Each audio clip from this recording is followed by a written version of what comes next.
Di bawah pohon itu dia lihat ada bekas bakar-bakar sampah, dan di situ dia lihat ada seperti karung beras warna putih. Nah, itu gerak-gerak sendiri. Dikira Dimas itu si Omen, kucing peliharanya ibunya.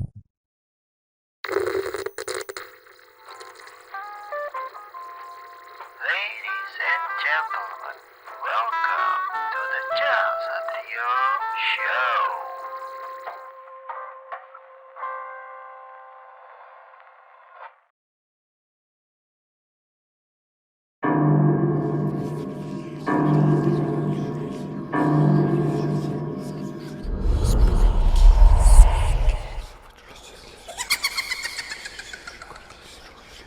Apa kabar para penikmat wedangan? Kembali lagi di Wedangan Cak Satrio, dimana kalian bisa ngedengerin cerita-cerita asik, seru, dan cerita-cerita misteri. Dan hanya dengan saya, Satria, yang akan membagikan kisah-kisah misteri di Spooky Second Week. Sebelum aku membagikan cerita misteri pada episode kali ini, aku mau tanya kepada para pendengar nih. Pernah nggak terbesit di pikiran kalian, gimana sih rasanya jadi mereka yang punya indera keenam, atau mereka yang sudah dibukakan mata batinnya? Atau mungkin malah kalian juga pernah kepikiran ya untuk dibukakan mata batinnya ya, biar bisa melihat mereka yang tak kasat mata. Dulu aku juga pernah kepikiran, nah kayaknya keren kalau misal mata batinku dibuka, jadi aku bisa melihat mereka yang tak kasat mata. Jadi biar kelihatan beda gitu loh dari teman-temanku yang biasa, dari mereka yang nggak bisa lihat gitu. Tapi semakin kesini, semakin lama itu keinginan itu mulai memudar, dibarengi dengan cerita dari teman-temanku yang dia itu punya indera keenam. Jadi setelah dengar cerita-cerita mereka itu, aku juga mikir dua kali kalau mau dibukakan mata batinnya. Dan akhirnya aku urungkan niatku untuk dibukakan mata batinku.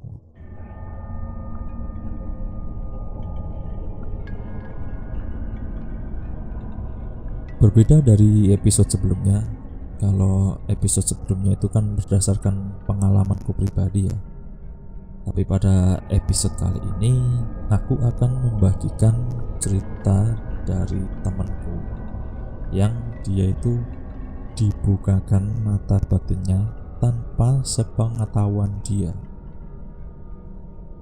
Sebut saja temanku itu namanya Dimas. Jadi si Dimas ini dia itu dulu orang yang gak percaya hantu ya. Jadi karena dia itu belum pernah bertemu atau berinteraksi atau melihat hantu, dia tuh gak percaya. Sampai suatu saat dia itu dibukakan mata batinnya tanpa sepengetahuan dia. Jadi cerita ini bermula ketika si Dimas liburan semester. Jadi pada waktu itu si Dimas kuliah semester 2. Dan pada saat itu liburan semester, jadi si Dimas memutuskan untuk pulang kampung. Dan pada saat itu siang hari, si Dimas prepare untuk menyiapkan barang-barang apa saja yang akan dia bawa ke kampung halamannya.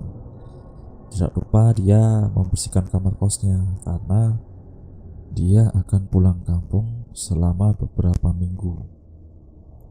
Setelah selesai prepare dan membersihkan kamar kos, jam menunjukkan masih pukul 12 siang. Jadi pada waktu itu daripada di jalan dia kepanasan, mending dia istirahat, tiduran dulu. Karena kan si Dimas itu pulangnya dia pakai motor. Lalu si Dimas memutuskan untuk tidur dengan harapan nanti bangun tidur dia badannya seger, staminanya full, dan siap menempuh perjalanan jauh. Si Dimas ini merencanakan untuk pulang sekitar jam 3. Jadi dia harapannya itu bangun jam 2, jam 3 itu udah siap. Tapi karena efek begadang semalam, jadi dia tidur itu terlalu pulas. Bangun-bangun dia kaget melihat jam, ternyata waktu sudah menunjukkan pukul 4:30 sore. Kelabaan kan dia mandi, kemudian langsung bawa tas yang sudah dia siapkan, kunci kamar kos, lalu dia berangkat. Perjalanan dari kosan dia sampai ke rumah dia itu menempuh waktu sekitar 2-3 jam. Di tengah perjalanan, si Dimas memutuskan untuk mampir warung dan makan dulu, karena dari siang dia juga belum makan. Singkat cerita, selesai makan, waktu menunjukkan pukul 6:15. Dimulai lagi lah perjalanan jauhnya pulang ke rumah. Tidak ada gangguan yang berarti selama perjalanan. Kemudian dia sampai rumahnya itu sekitar pukul 8 kurang. Lalu si Dimas ketemu dengan bapak, ibu, dan kakak cowoknya. Dan ternyata di situ juga ada omnya yang lama itu dia udah kerja di Kalimantan. Si omnya ini sebut saja namanya Om Bagio. Dia itu memang terkenal dengan orang yang pintar. Jadi dia punya indera keenam.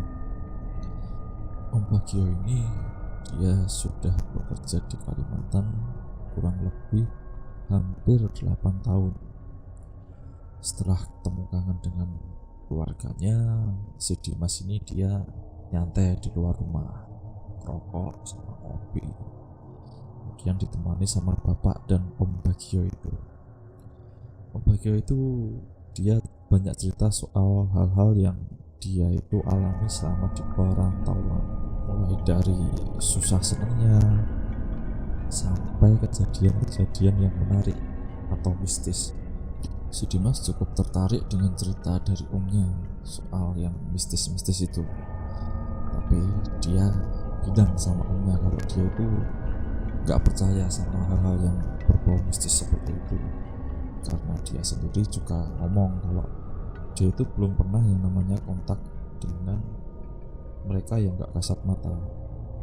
Dan pada waktu itu Om Bagio pesen sama Dimas kalau jangan pernah ngomong lagi seperti itu, karena sebenarnya kita itu hidup saling berdampingan dengan mereka yang ada di dunia lain.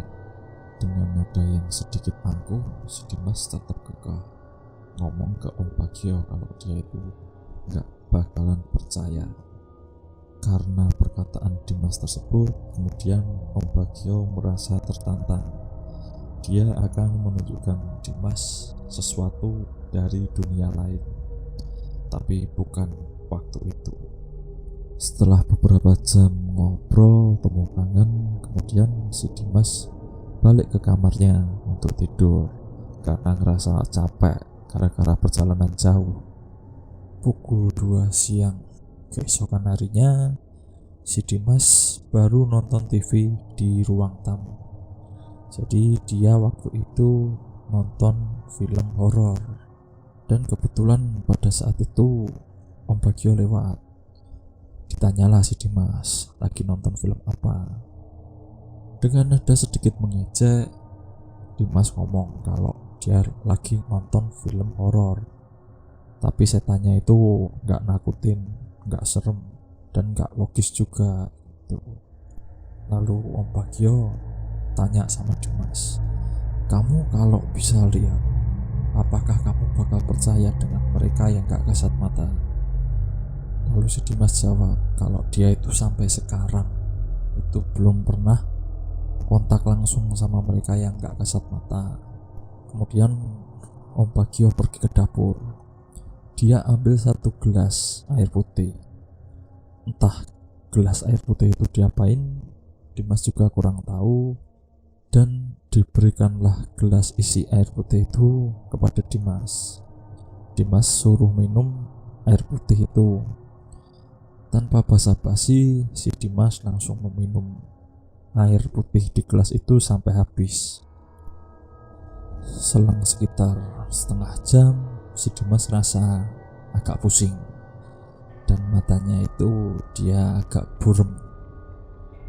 Tapi dia nggak curiga sama sekali. Mungkin efek terlalu lama nonton TV pikirnya, jadi dia nggak curiga. Lalu si Dimas memutuskan untuk tidur istirahat. Dia mau mengistirahatkan matanya, merem kalau istilah Jawanya. Tidak butuh waktu lama, kemudian si Dimas itu tidur. Dia tidur pules banget. Habis itu ternyata dia bangun itu udah selepas maghrib. Kemudian si Dimas keluar kamar dan mendapati rumahnya itu sepi. Cuman dia masih kedengeran suara kakaknya yang di kamar itu baru teleponan. Ngerasa agak sumpek di dalam rumah, Dimas pun keluar. Dia duduk di teras rumah sambil nyerain rokok. Si Dimas lihat-lihat di depan rumahnya. Jadi di depan rumahnya itu dia ada pekarangan yang besar dan di situ ada beberapa pohon.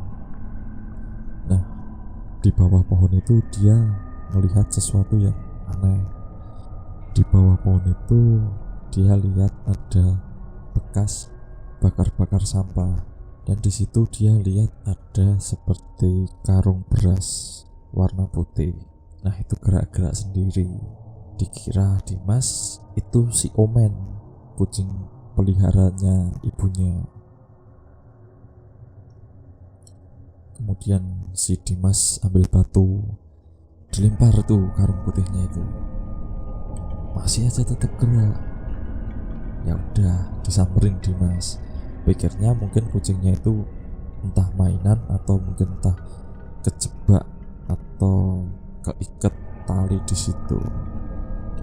Dimas maju, selang beberapa meter, karung itu tiba-tiba diam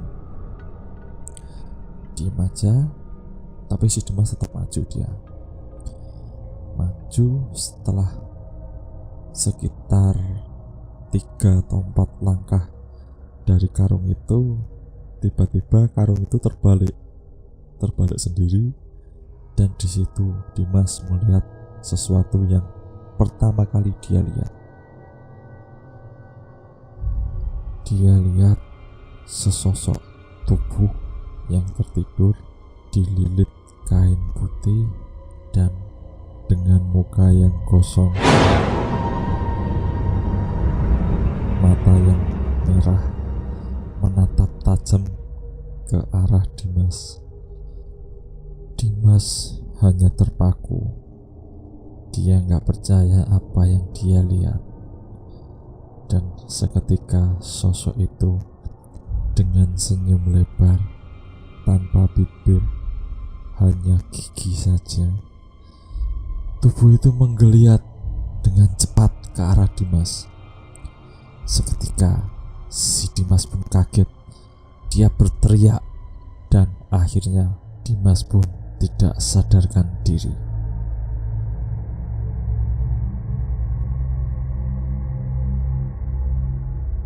Mendengar teriakan Dimas, kakak Dimas kemudian berlari keluar.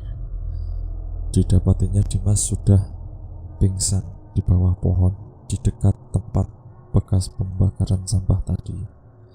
Kemudian si kakaknya dia minta tolong tetangga karena dia gak kuat angkat si Dimas sendiri.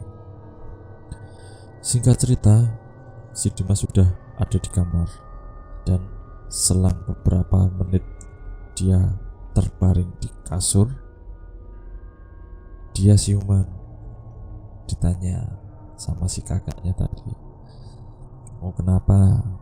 Kok tiba-tiba teriak?"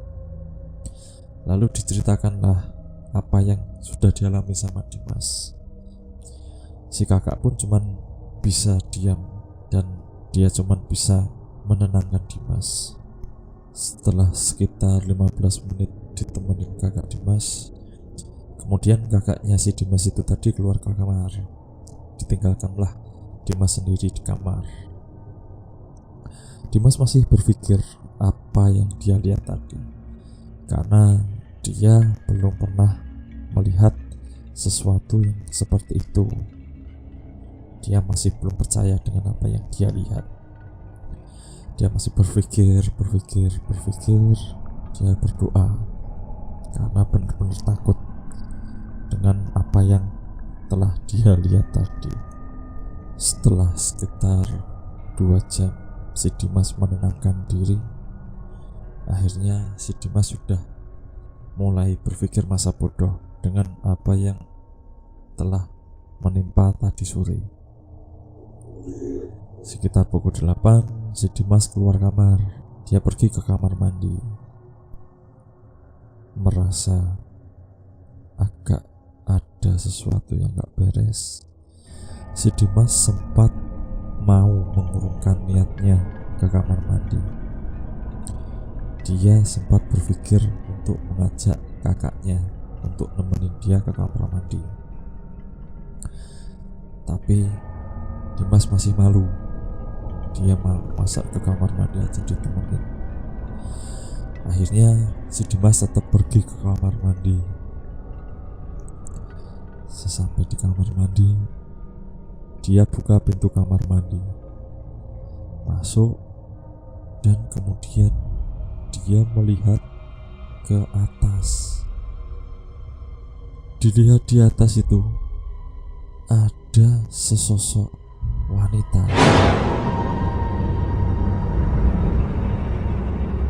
dengan jubah putih, rambut yang acak-acakan, mata yang tajam, melihat ke arah Dimas. Dan yang lebih serem lagi, si Dimas melihat lidah wanita itu sangat-sangat panjang, dari atas sampai menyentuh lantai kamar mandi. Kemudian si Dimas cuman bisa berdiri kaku melihat apa yang ada di atap kamar mandi itu.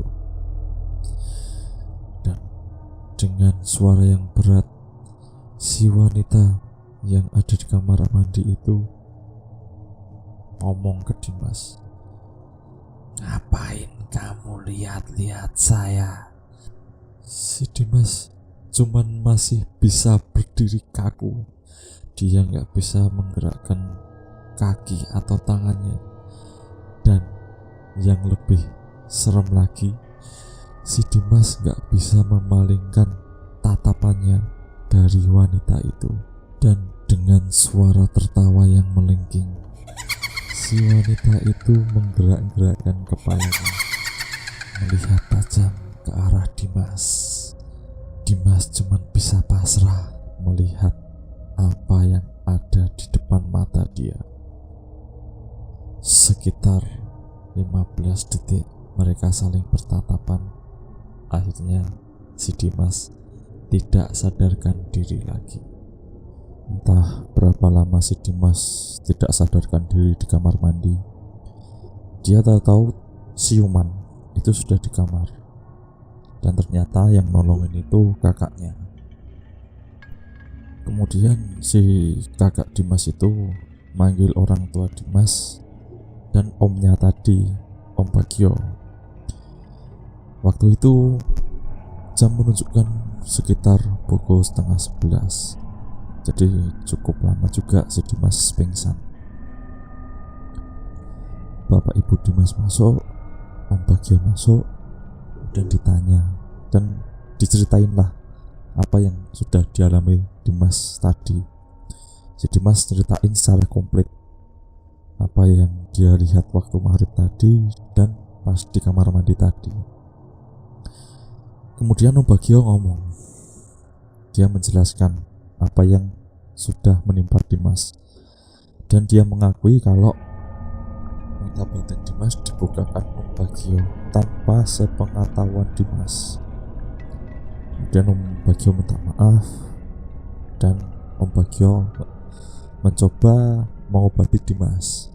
Dia mencoba menutup mata batin Dimas, tapi yang namanya sudah dibuka, pasti dong untuk menutupnya itu gak serapet dulu waktu masih asli, orisinil. Dan akhirnya si Dimas, dia masih bisa melihat tapi cuman samar-samar, gak sejelas apa yang telah dia alami. Akhirnya si Dimas pun pasrah. Dia cuman bisa menerima apa yang telah terjadi dan menjadikan itu suatu pelajaran. Dia sadar kalau dia itu sebenarnya juga salah karena dia telah ngomong seenaknya sendiri. Jadi membuat Om Bagio itu, dia ingin menunjukkan ke Dimas bahwa kita itu hidup saling berdampingan dengan mereka yang ada di dunia lain.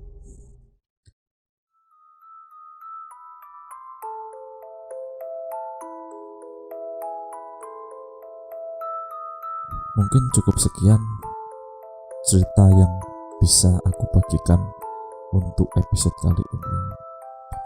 Terima kasih untuk para pendengar yang sudah meluangkan waktunya untuk mendengarkan cerita-cerita misteri dari Wedangan Cak Satrio. Mungkin kalian bisa membagikan cerita-cerita kalian di kolom komentar atau via DM di Instagram. Jangan lupa like, subscribe, dan share untuk membagikan kisah-kisah kami ke orang lain. Terima kasih untuk waktunya. Cukup sekian dan matur nuwun.